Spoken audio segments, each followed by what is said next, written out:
Want to know how to make guaranteed money on lottery tickets? Check out this guy's genius move. First, he wrote down yesterday's winning numbers and changed just one digit. Then he handed it to the guy at the lottery booth, who totally dismissed it. You know the odds of the same numbers hitting in the same month?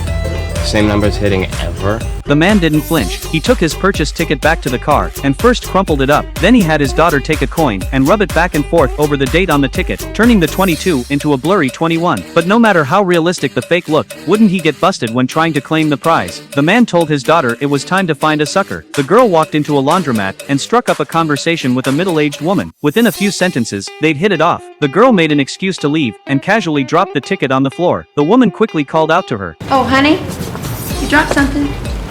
The girl picked up the ticket and said it wasn't hers, then handed it to the woman. The woman saw yesterday's date and immediately got greedy. We should at least see if it hit.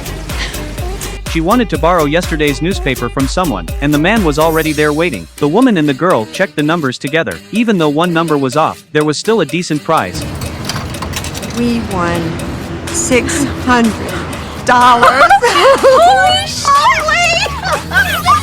The woman was over the moon. She suggested they go claim the prize together, but the girl said she had to get home and was willing to let the woman have all the winnings. The woman was pretty decent and insisted on splitting the money with the girl, so she pulled $300 from a nearby ATM and handed it to the girl, completely unaware she'd been conned, even thinking she'd gotten a great deal. The man watched all this from his car, feeling pretty proud. Looked like his daughter had inherited his talent for pulling cons, but as a father, he couldn't let his daughter actually become a criminal, so he had her return the money to the woman. Watching his daughter walk away, he smiled that fatherly smile again, but what the man didn't know was that he, a master con artist himself, was about to fall into a devastating scheme that could destroy him.